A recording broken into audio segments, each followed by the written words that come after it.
Manx Radio Podcasts, powered by Shaw. Hello and welcome to the Women Today podcast, a look back at some of our favourite moments from the past 4 days, as it was a bank holiday on Monday.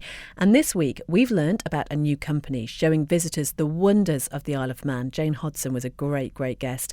We've also had a lesson about the island's court system and heard from two women who want to break down gender bias in science. But first, we were joined live in the studio this week by one of the fastest women ever to go around the TT course, Maria Costello MBE, and her nickname is Elvis. Can you work out why? Yeah, surely you've worked that out. With my surname being Costello. So it was when I was about 9. My friend actually nicknamed me Elvis. Oh, and as though it's just stuck, that's what all your friends call you? Not everybody, close friends, particularly friends from school back in the day, and it is on the back of my helmet and my leathers, so yeah, it's stuck. Do you like his music? I do. Good. I'm a big fan. Yeah. Thank goodness for that. Is that one of the tunes you might listen to as you prepare for a race? Actually, it isn't, but it could be. It could be Oliver's Army, maybe. That's the one for tonight. There you go. Do you actually have a sort of a tune that you have to listen to before you start racing? It used to be Hotel California by the Eagles, but now we normally have a TT tune. We haven't actually picked one. Maybe somebody could come up with some suggestions, but normally something kind of jumps out at me and that becomes my TT song. So we've got lots of different ones that I've been using from throughout the years. Yeah, I've got quite a few. Take me back then, Maria. What do you remember about the first time you ever sat on a bike? So it's 20 years that I've been racing at the Isle of Man this year. So it was a little bit before that, and it wasn't really a motorbike, it was a scooter. I had a Honda Melody, and that got me to work. I was training as a veterinary nurse, lived out in the sticks, didn't want to keep bothering my dad to give me lifts, and bought this moped. Very often with people who are in the motorcycling industry, it is a family thing. So was there any connection with it within your family? Absolutely not, no. So I quickly moved up to getting a motorbike. And friends of the family, their son had a TZR 125.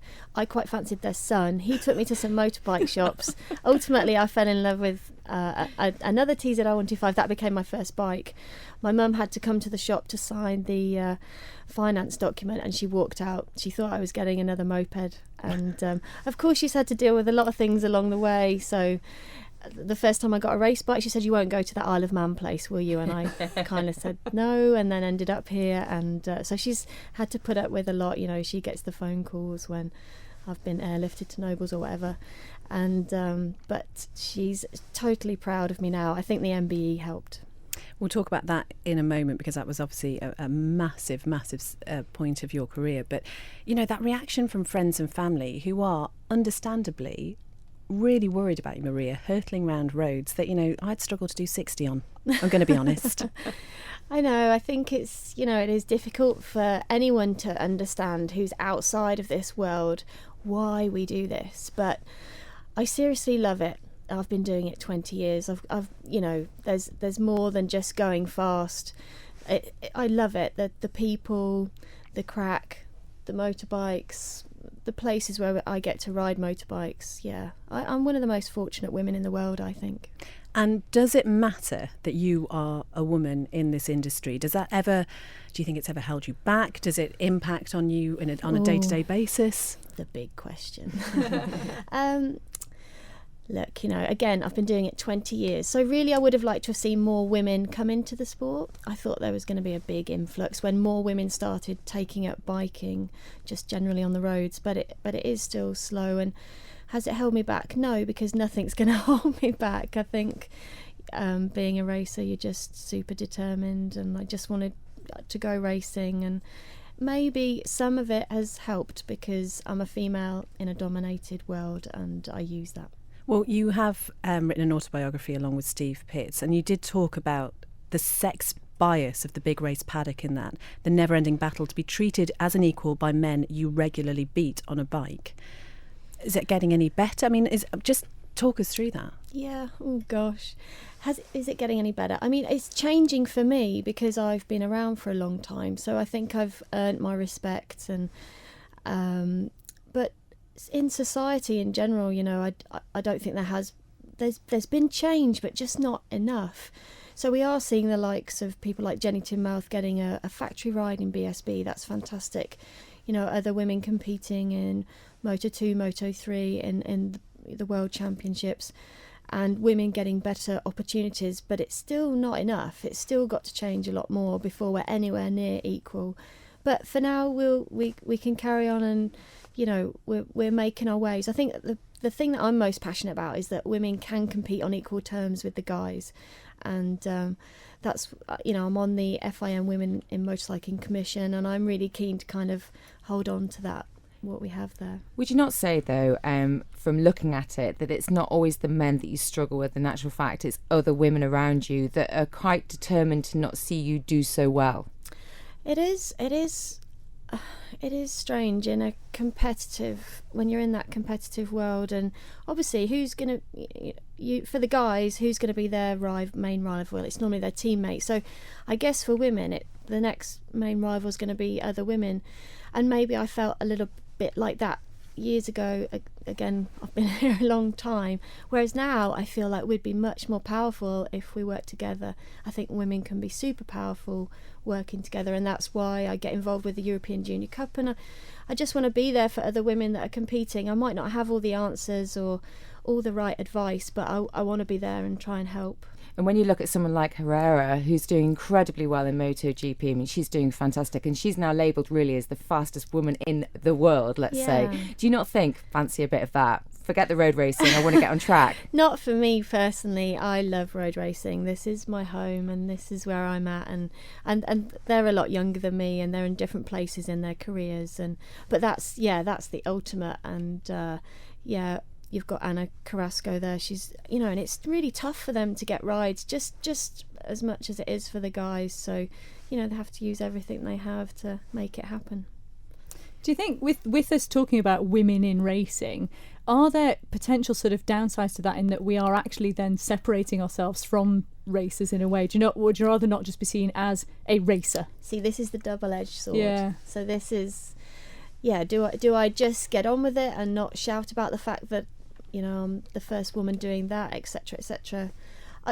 And this is, but I want to go racing, so I have to use what I've got, and I think all the guys would use everything they've got. Mm-hmm. It's a dog-eat-dog world out there, but I do want it to get more. Hopefully it will go more that way, so that we're all just, at the end of the day, we all just line up on the grid, and I'm sure myself and all the other women that compete just see themselves as another competitor. It's interesting, isn't it? Because I think you referred to the fact that you thought maybe more women would have come forward in this sport. But I wonder how much of it is that women have to make that choice between family and a career in motorcycling, and how much of a role that has to play.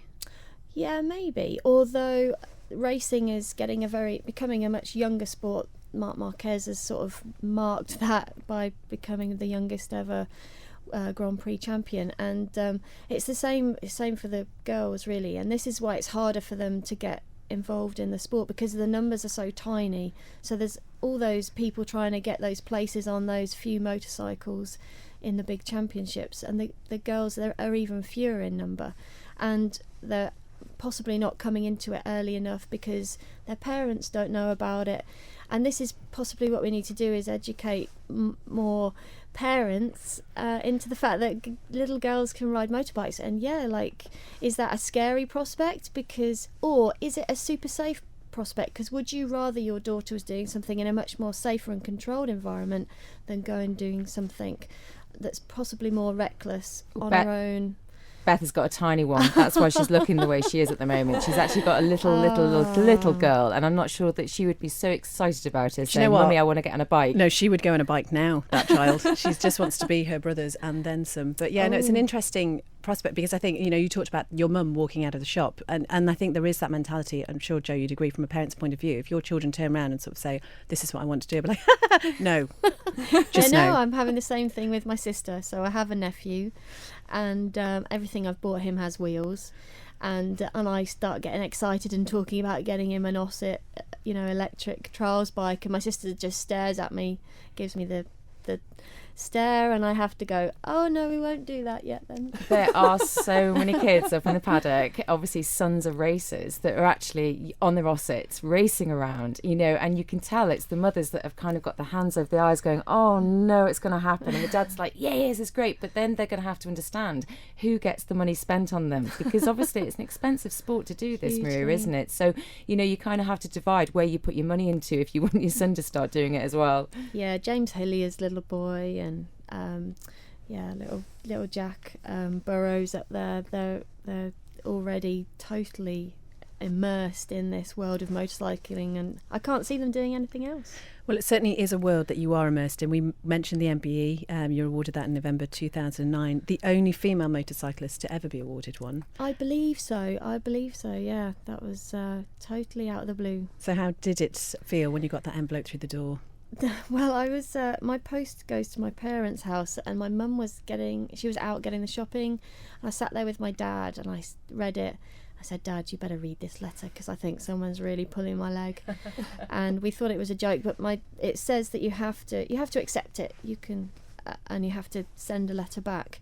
And Dad went, well, do that anyway, just in case it's real. And it also said that you have to keep it a secret. And we both looked at each other, and Dad went, yeah, we better not tell your mum yet, because she'll tell everyone. And I was literally working in the press office at the TT that year, and I got an email from a journalist at The Sun saying, congratulations. And I went, oh, wow, is it real? And that's when we knew it was real, and that's when we told Mum. Did you want to go and receive it in your leathers? Well, no, I wanted to. So I'm not married or anything, so this was going to be a big day out for the family, but I am tight, and I wouldn't book a hotel, and I decided to drive everybody down there first thing in the morning, and we got stuck in traffic, and we nearly missed the whole thing, and I had to dump all my family on the side of the road in the car, and I got on a motorbike, because my friend works for Virgin Limo Bikes. He picked me up and got me to the palace. Thankfully, all my family did make it, which I suddenly realised was the whole point of the day. Without having them there, it would have been a disaster. But so the police, I think they let them park basically in the front yard of Buckingham Palace. I love that image. It's the best yard. story, that, isn't it? Can you imagine just pulling up outside Buckingham Palace on a bike? What were you wearing though? I had a little black dress, of course. Great. Of course you did. Which had to sort of straighten out and sort my hair out and out the helmet. Yeah. But that's the first question Prince Charles asked me. Did I arrive by motorcycle? To which I could reply, yes, yes, actually, I did. Again, when we were talking about the reaction that your friends and family have had to you taking this up as a career, and you mentioned the phone calls that your mum has had to deal with. Unfortunately, there have been a fair few. Yes, I just wonder, after you've had some pretty horrific injuries. How do you build yourself up and get back out after that? Again, it's loving the sport. And also, I mean, life's dangerous. I've been in hospital beds next to people that have tripped over their Labradors and injured themselves worse than I have. Is this an argument you use with your sister? Yes, and my mum.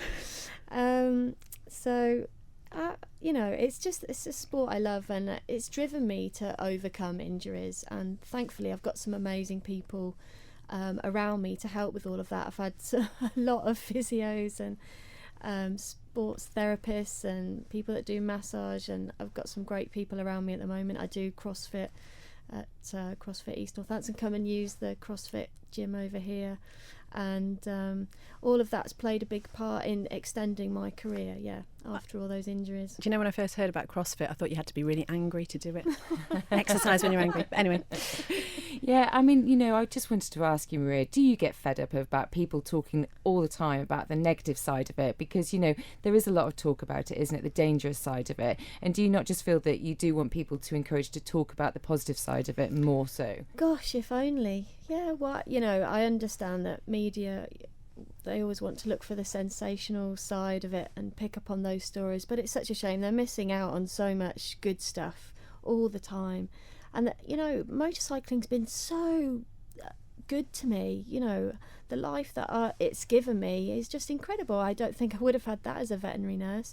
I've travelled and raced all over the world: Australia, New Zealand, South Africa, America. I wouldn't have done that without motorbikes. What's the ambition then? To keep racing for a while longer, but maybe run my own team. I definitely want to do more coaching, more training, love doing my women-only track days, just see more women go on and do well in the sport, and just be more confident on motorbikes, and yeah, who knows. I tell you, the weather has certainly been playing ball this week so far, so fingers crossed for the rest of the week. How have the first few days of practice been for you? Yeah, really happy. So first day out, I did 5 laps in our first session, so I'd actually qualified in our first session. That's just unheard of. So now we're just working on getting the bike handling perfectly, or as perfectly as it can be around the Isle of Man, and yeah, really enjoying this weather. It's amazing. Any aches and pains? Because obviously when you go out and you do 5 laps straight away, and it's kind of, been a while maybe since you've done that around the TT course, do you find the next day that you are aching at all? Do you know, I wasn't too bad, and that's where I've got to say thank you to my coach at CFEN in Northamptonshire, because he's definitely got my fitness. CrossFit has made the difference. And also a little shout out to Kath at Rex Physiotherapy for just looking at my shoulder this morning. So I think I have, I've had a few tugs and pulls on things, but otherwise pretty good. Did that sound dodgy? Yeah.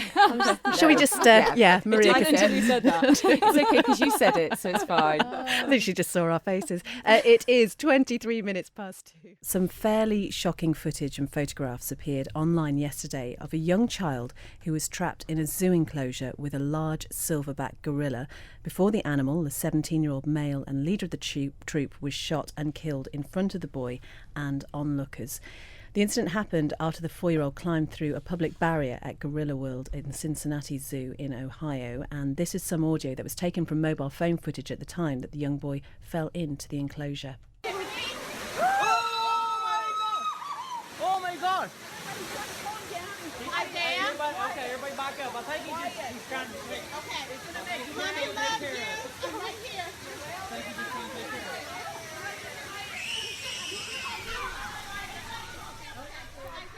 Well, this is Tame Maynard, who is the director of Cincinnati Zoo, explaining exactly what happened. A young boy crawled through a barrier at our outdoor gorilla center and through some bushes and over and fell into the moat. Thank goodness he was not badly hurt going in because he was walking in there and splashing around. But Harambe, our 17-year-old gorilla male, who's a great big animal, 400 pounds, went down and got him, carried him up into the moat, was moving him around, and it seemed very much by our professional team, our dangerous animal response team, to be a life-threatening situation. And so the choice was made to put down or shoot Harambe. It's a sad day all the way around. We have protocols and procedures. We do drills with our dangerous animal response team. But we've never had a situation like this at the Cincinnati Zoo, where a dangerous animal needed to be dispatched in an emergency situation. And they made a tough choice, and they made the right choice. They saved that little boy's life. It could have been very bad. So the decision was not made lightly. Lowland gorillas are very endangered animals. There aren't very many in captivity. It has the proper ending. That is the director of Cincinnati Zoo explaining what happened at the weekend. The killing has caused a huge backlash online, with animal lovers slamming zoo staff for putting down the primate, and the hashtag Justice for Harambe is trending on Twitter.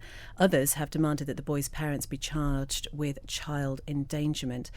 So we want to know what you think about this. Were they right to kill the animal? You can let us know. Text 166 177 or email studio@manxradio.com. And I know, Chrissy, when we were talking about this this morning, it's really upsetting to even think about, isn't it? Mm-hmm. It is upsetting. There's so many elements of it that are upsetting. First of all, the idea of that tiny child in danger with no one being able to sort of get to the child, and obviously the family and onlookers all able to see what's going on. But also, God, it's always horrendous when an animal that, first of all, we as human beings have put into an enclosure well outside of its natural habitat anyway, is then has to be shot and killed. And, I don't envy anyone in this situation. I think it's unfortunate that there has been such sort of blame pointed at every area, including blame at the parents. I think that's really unfair, because it's clearly, to me, it seems like it's clearly an accident, and it sounds like perhaps the zoo, if anything, should be slightly at fault for having too wide a barrier for kids to be able to get through. I think that is certainly a really important point of, like, how did the boy actually climb through the barrier? The mother of the little boy has lashed out at critics. She said in a Facebook post that accidents happen. Some conflict over the news reports about this. Some say the gorilla dragged the 4-year-old boy like a rag doll for 10 minutes. Jo, what did you make of this? I do think it's incredibly sad. I do also find it, yet again with social media, the parents are being victimised on this. And apparently I'm just reading recently that they're also getting death threats about it too, and being possibly charged on neglect of leaving their children, because there was 4 children. Apparently they had neglect with 1. And I just find it really, really sad that the parents are obviously they're going through a terrible situation themselves and actually have asked for respect for privacy. But, just thinking of the gorilla, I don't know. I don't think it's a shame that the gorilla couldn't have been sedated rather than obviously being just shot dead straight away. But, if he was going to attack, they say he would have warned him first by literally giving off signs for doing this, because they have a certain way that they behave if they are going to attack. And apparently he wasn't doing that at the time. But, again, we live in a very, very judgmental world, and what was right, what was wrong, who can say in the situation? I think what we do know is that the zoo did have a responsibility to keep the public safe. They, I mean, as we heard the director of the zoo saying there, this had never happened before. I guess on the spur of the moment, you have to react in the way that you think is most appropriate. However, they are literally just saying at the moment on the news that they were preparing for an incident like this, and they would basically be given what it says: zoo staff practiced emergency drill for if visitors got inside animal enclosures just days before the toddler got into the cage, which is kind of like they should have perhaps been more prepared for this if they'd obviously just been in training for it. Well, presumably they were trying to determine at what point a child is in threat enough that they do have to kill the animal. Who wants to make that decision? No, well, that's the thing. Who wants to make that decision? And Beth, you were saying as well, initially the immediate reaction you want to have is, how could they kill the gorilla? But then, like you were saying, if it had been your child. Absolutely. I just think of my youngest, climbing in there, and I think if you're in that situation, you want anything to happen to keep them safe. Miles and Carly, what are your thoughts on this, Miles? It's very tricky, isn't it? They'll have a duty to protect the child, though, the zoo. So it's very... What's the options for the zoo? I mean, if there's a child there, how do you protect the child best? It's very sad. Carly? It's really difficult. Again, I'm sort of with you, Jo.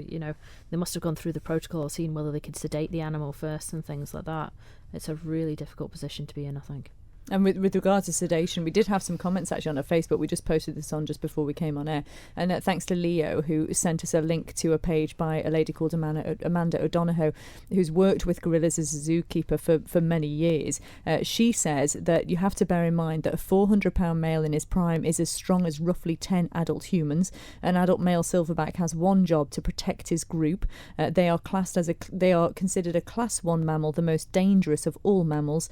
Keepers themselves don't work in contact with them. There's always a barrier between them and the animals as well. And she's watched the video over and over again and says that judging by the silverback's posturing, she thinks it was potentially, the boy was potentially in danger. And she says, I keep hearing the gorilla was trying to protect the boy. I do not find this is true. And also with regards to tranquilizers, they couldn't use them for a few reasons, because it would have taken too long for the animal to become immobilized. And also Harambe could have reacted in such a way that he may have actually injured the child, having been momentarily immobilised by the tranquilizer anyway. So it's a really complicated situation. It really is. Rob's just texted to say, how does a child even manage to get into an enclosure? Sounds to me as if the zoo didn't have good enough fences and barriers in place, which I think is a really good point. Yeah. Women Today, brought to you by citywing.com. For your next flight away. It's 16 minutes to 3, and our guest in the studio this afternoon is Jane Hodson, who's really followed her dream. She's set up her own business. It's called Guided Tours of Man, and it essentially involves showing people the heritage, countryside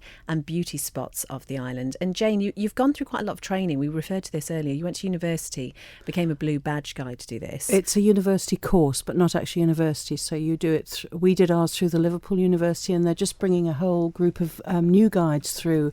I think they've used Chester University. So it's a 1-year course where you do it's two modules as such, but each one has 10 sections to it.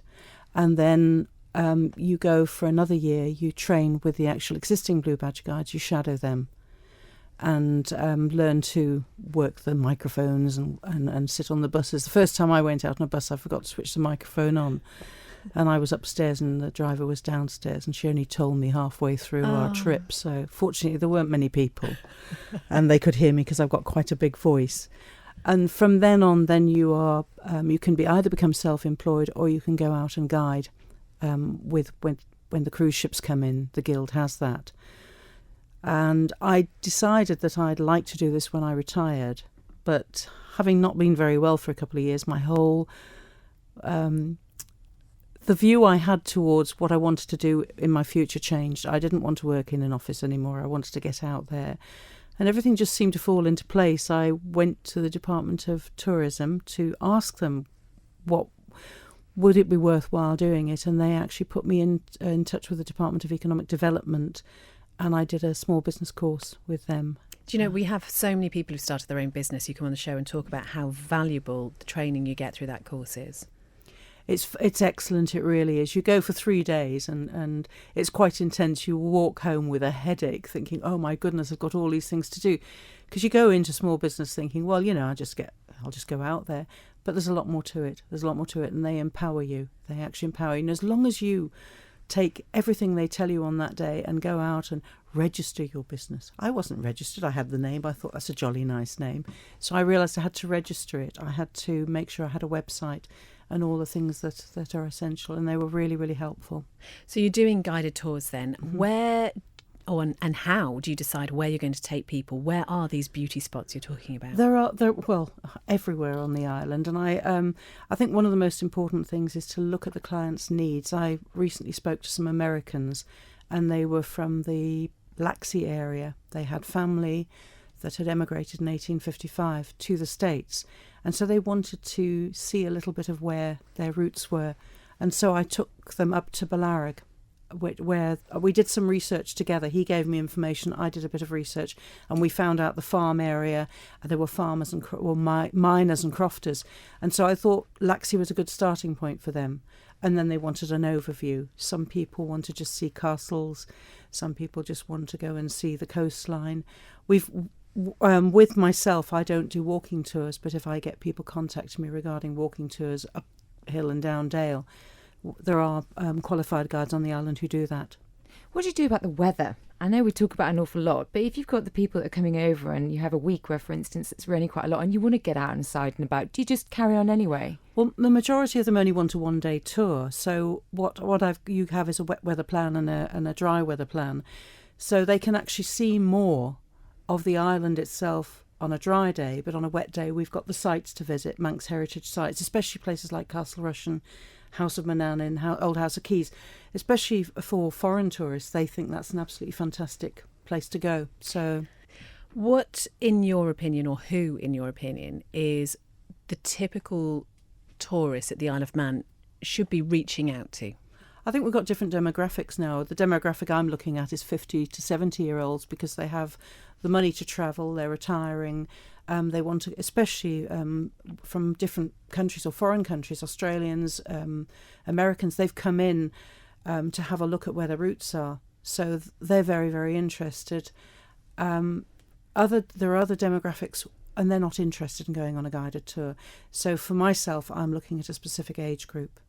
And where would your ideal spot in the Isle of Man be? Where would you always try and get back to if you could? Oh, there's two. I think Maccled and the Sound. Oh, Niarbyl, Maccled and the Sound. I just think they're breathtaking.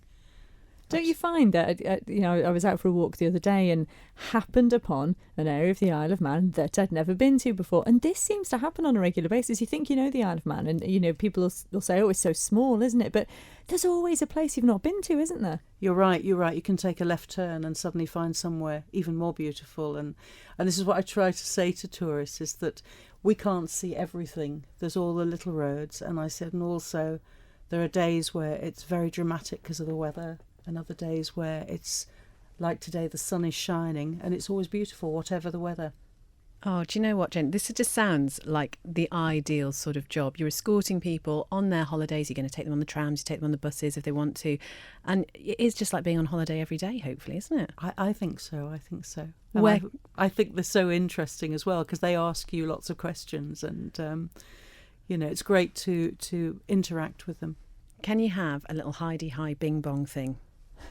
I'm just thinking holidays. No, okay, it was an idea. Where can people find out more about guided tours of Man? I've got a website and I've put some bespoke tours that I've actually set up to give people an idea. I've got Americans coming in off a cruise ship in August and they've actually asked me to give them the North Tour, the South Tour, every tour, all combined into one. So I've put the tours on there, and I have a blog as well that I try to write a little bit about the island, present and past, try to link them together. And I'm also on Facebook, and I'm on Twitter as well. So my Guided Tours of Man is with a double N. So it's Guided Tours of Man on Facebook and Twitter and on my website. So it's guidedtoursofman.com. Do you know what? One end would have been completely different, wouldn't it? It would have been. Yes. My daughter advised me on that, yes. Yes. Ooh, that's another show. 8 minutes. So Subbox Science is a very simple idea.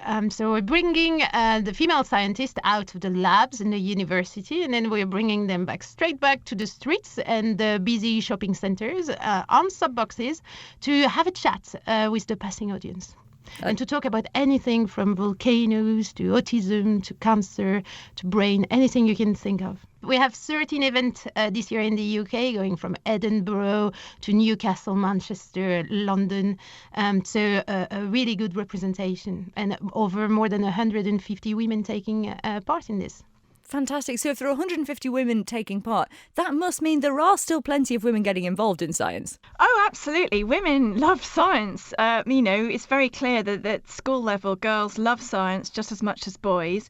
Something goes a little bit wrong just after degree level. So often university courses are well represented with women, but it's taking that next step onto the career ladder of science as a scientist that is proving more challenging.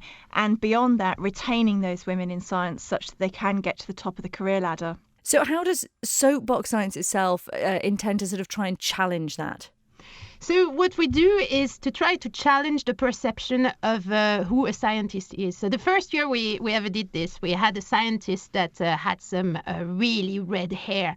And I can still remember one of the little girls telling us that one can't be possibly a scientist with all those red hair. So trying to change how we think scientists look like and what kind of background they have and what they do, and not challenging those perceptions in academia and university, but directly talking to the parents of the children that may eventually encourage their daughter and their son to pursue a career in science. I love that, by the way. Just so you know, I know it's radio, but I have red hair, so that was brilliant. This was really red, though. I don't know how red your hair is, but this is really red. It used to be a lot redder, let's put it that way. So what sort of areas are sort of like the favourite areas for women to get into in science? Well, if you look at the statistics, we all know that the life sciences appear to be more popular amongst women than the more physical sciences. And we see that at the undergraduate level, with 60% of biology students being female, whereas only about 30% of physics students being female. But then when we get to the professorial level, the numbers are almost equivalently low. So around about 10% of professors, irrespective of their profession, of the science topic, are women.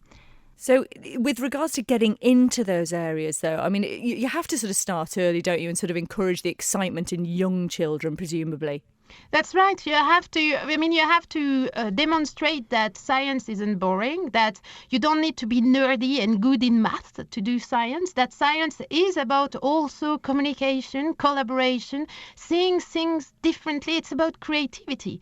And so there's no reason to think that someone that has a naughty way of seeing life, someone that is very collaborative, extremely good communicator, wouldn't do well in science. So it's about challenging those ideas about what make a good scientist and what kind of people should enter and pursue a career in science. Because we do all still want to know about science, don't we? I mean, the statistics are showing that we want scientists to tell us about their work. Absolutely. I mean, recent surveys on public attitudes to science shows that the public are really keen to learn more about science. And they are out there wanting to hear about how their taxpayers' money is being spent, because most of the UK science is funded by the taxpayer. And they have a vested interest in finding out what the latest movements and directions are in science, because science is what makes the world around us tick. It's why we have a healthcare system. It explains the technology in that amazing phone that you're holding at this very moment. So science is around us all the time. And And I would have thought as well that some of these cooler, younger, funkier people on TV now presenting science, aren't they? We've got the Brian Cox. There's also females. We've got Maggie Adair and Pocock, haven't we? So we've got these people out there who presumably are presenting a better image to us. That's true. I mean, we are moving slowly, not enough to my opinion, because people will remember more Brian Cox, and there's still more men presenting science, talking about science, being seen as science effigies. But we are definitely starting to be aware of it, which is good news. But we still have some progress to do to inspire girls in particular to see physics and astrophysics and engineering as a female career choice option. Excellent. Now, with Soapbox Science, I know that it says here you're going to be transforming public areas all over the country. What are some of your most exciting events you've got? Well, every event is riveting and fun-packed from the beginning to end. We've got 13 events around the UK this summer. We're spreading our wings as far as Edinburgh, Exeter, Bristol, Manchester, Hull, Cardiff, Swansea, you name it. We're almost probably within a 50-mile radius you will be able to attend a Soapbox Science event. And we have women from all levels of the career ladder, from PhD students up to pro vice-chancellors and professors, and they cover almost every topic and that you could think of, and a huge number of topics that you never even realised existed. Some of the props that those women are coming up with are just unbelievable. So, for example, we have a real size cow coming on the London banks. I mean, they really show their creativity and ingenuity from enormous, gigantic DNAs to those cows. To some years ago, we had a speaker that made the whole South Bank dance the Macarena. So where can our listeners go to find out more about Soapbox Science then? Yeah, all the information is available on our website at soapboxscience.org. They can also follow us on Twitter at Soapbox Science, and of course you can look us up on Facebook. Thank you so much for downloading the Women Today podcast. If you want to join us live, we're here every weekday just after 2, and catch up with what we're talking about on the Women Today Facebook page. We're also on Twitter. It's at MR Women Today. And if there's something you think we should be talking about, do let us know. womentoday@manxradio.com. Just drop us an email. Until next time then, goodbye. Don't sit in the slow lane. Join the fast lane right now with Shaw's all-new Superfast Plus broadband. Enjoy more bandwidth, amazing speeds and the best value on the island from just £23.95 per month. So don't be left behind. Get a piece of the high-speed action with Superfast Plus broadband from Shaw. For details, visit our stores in Douglas, Ramsey and Port Erin or click shaw.com. Love being Shaw. Terms and conditions apply.